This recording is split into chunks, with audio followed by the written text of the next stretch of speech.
if I had to take away one thing from this video today is that don't miss the opportunity, right? So we're talking about that gone forever is really, it's that wake up call for brands and companies to say, you're not going to have forever. There's going to come a time when that's going to sell. There's going to come a time it's going to impact your brand, right? So I talk about the 7 dimensions, done several interviews on this, the 7 dimensions to a domain name, right? So it's global positioning, industry positioning, it's branding, it's marketing, it's SEO, it's email, and it's the ability to pivot and to expand beyond just maybe one area, right? So it was Zen Payroll, went to Gusto because, the payroll, it was Zen Payroll, that was their brand. It limited them to what they could do, so they rebranded to Gusto. Okay, one example that's out there. There's many other examples.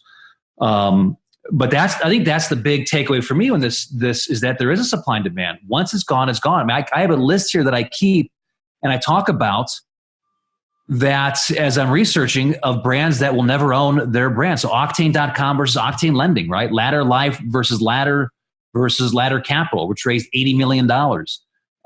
Alice versus Alice.co. Something they raised $2.5 million, right? Catalyst versus Get Catalyst. So I mean, all these brands that are out there that are trying to say, hey, we're this brand, but there's confusion in there because a lot of them don't call themselves Get Catalyst. They call and if they ever want to upgrade, they have to look at an entire rebranding process. Yeah. Chris, you were telling me earlier. But why would why do you want to upgrade, right? So I mean, that's you want to upgrade because you want to create clarity and simplicity, and you want to create this effortless path through brand. Like no one looks and says, "Man, Apple has Apple.com." You don't say that. You're like, it's the completeness of who they are, right? Yeah, it's of course they own it. Every major brand owns.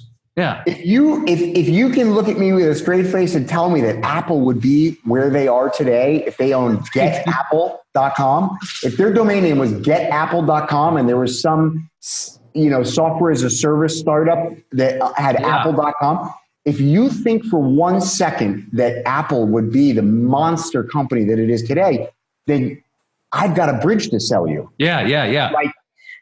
Well, it's authenticity, Drew. It's authenticity, it's clarity, it's email, it's security. I mean, these are all real things that go into owning. But most startups think that they can Get Apple, and then later on, once they've made all the money that Apple made, then they can buy Apple.com.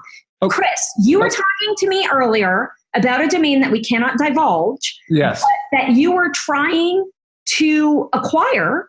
It is a 6-letter.com. They only refer, it's a one word that everybody knows and can spell. They only refer to themselves, much like CH. They only refer to themselves as or much like the Intercontinental Exchange has always called themselves ICE.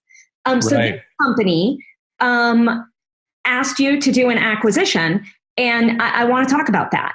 So I mean, in this example, this acquisition, they what happens is that companies start the branding process without domain names. Okay, so they start the branding process. So we're going to call ourselves this, and we can get or try or be or use or whatever. How old is this company?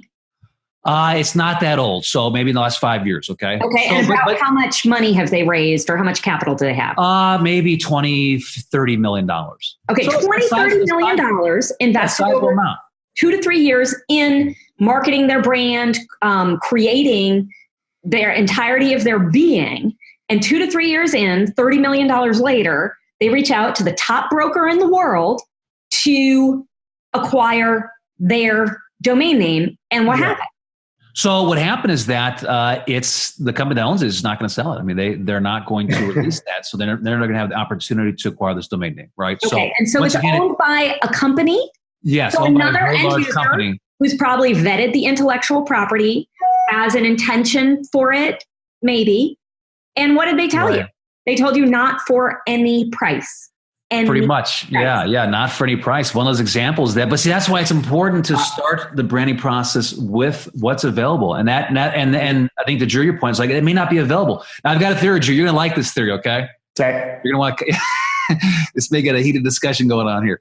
So the latest thing that I've been thinking about and really developing, I do a daily podcast, and part of that is just to think and get through things like authenticity. But one of them was one of the reasons why domains founders don't see this opportunity, right? And why we need to continue to educate and to communicate this is because most founders start off in hustle mode. Like hustle mode is like, I'm just out there. I'm trying to get this off the ground. I'm trying to do whatever I can take. I'm trying to save money. I'm trying to hustle, right?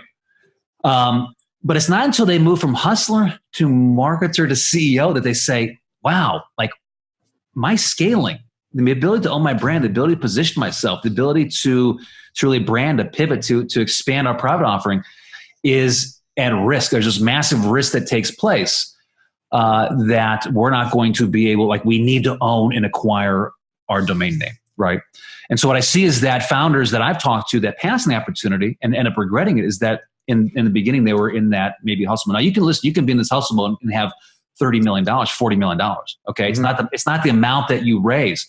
And what happens is that serial entrepreneurs that have done this multiple times, they get it. They're like, listen, like they're beyond hustle mode. They're in marketing CEO mode. They're on like, okay, if I had limited resources, what would I do? How would I build it? Boom, I'm going to buy it. Okay. Yeah.